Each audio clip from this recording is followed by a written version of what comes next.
Dear friends, dear brothers and sisters, today I'd like to share a short reflection on the topic of touch. All over the Church of South India, worship services today will focus on the theme Touching the Untouchable on this first Sunday of Lent. It is quite a challenging and charged topic. Touching. It is one of the most primal and natural needs. For centuries, people have been denied this act of touching because of caste, race, gender, or the color of their skin. Today, we are denied touch because of this pandemic that has us distancing ourselves physically and socially. When I gave birth to my children, the moment that they came out, the midwife literally ripped off my clothes to place the baby on my chest. Skin on skin, so that the baby touched me, felt warm. It was an act of bonding and an act of security. I found it so strange when I gave birth just about 3 months ago that the midwife, whose face I couldn't see behind her mask and PPE and gloves, who wouldn't hold my hand as I labored, put this little new life on me and told me that it was so important for my baby to feel me, to smell me, and to taste me. Touch. What an ironic word in today's times. In India, the word untouchable is one charged with painful, humiliating, and degrading experience. Outcasts, Dalits, untouchables have been excluded from the norms of society. Their sight, their smell, their touch, their mere presence was, and sadly in some parts, still today is considered to be unwanted, dirty and impure. The notion of purity and touch go hand in hand. We know this all too well today. No touch, plenty of hand washing. For what? To not fall sick and to survive. But for the untouchables, no touch, no interaction.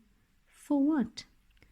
So that those in power could continue their dominance, their unjust structures, and practice all this in the name of purity.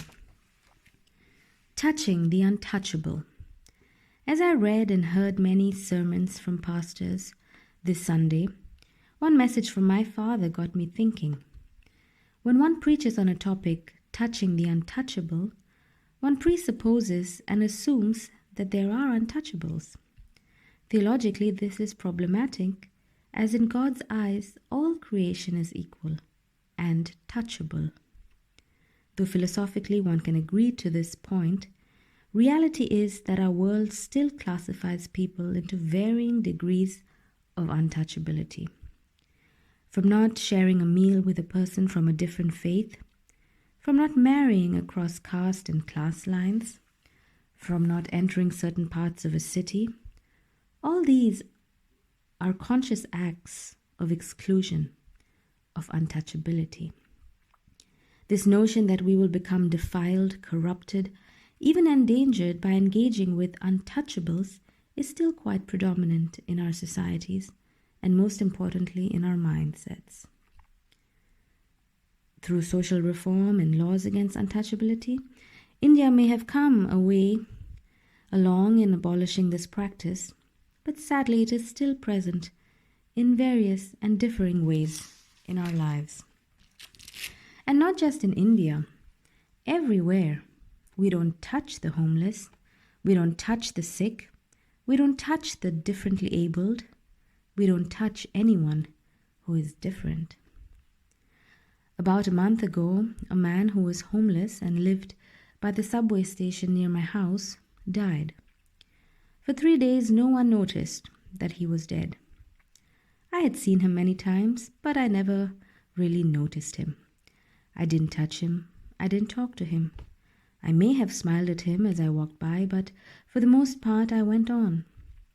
When I read about his death in the news, I felt a huge sense of guilt. Walking past a spot near the subway steps now, there are candles and flowers and people standing by. But I'm angry at myself and at the people standing there looking at the flowers and candles. And I'm disappointed because I never interacted with him while he was alive. We saw him now only in his death. Would my interaction with him or others' interaction with him made a difference? Would it have touched his life? I believe it may have. But instead it took his death to touch ours. Touch, so primal, so natural, but so often forgotten, so often underestimated, yet so human. In this season of Lent, which we have just begun on Ash Wednesday, having reminded ourselves of our fragility, our mortality, and our own return to dust, dirt, and ashes, let us be reminded that when we put the cross of ashes on our foreheads, that we put on the pain of those who are treated as dust, that we share in their pain, in their experience, and in their suffering. We put the cross of ashes on our foreheads to not only remind ourselves that we are dust, but that we are dust that is cleansed by the sacrifice on the cross. That we are all the same, that we all have access to that grace, that we are all touched by God's hands.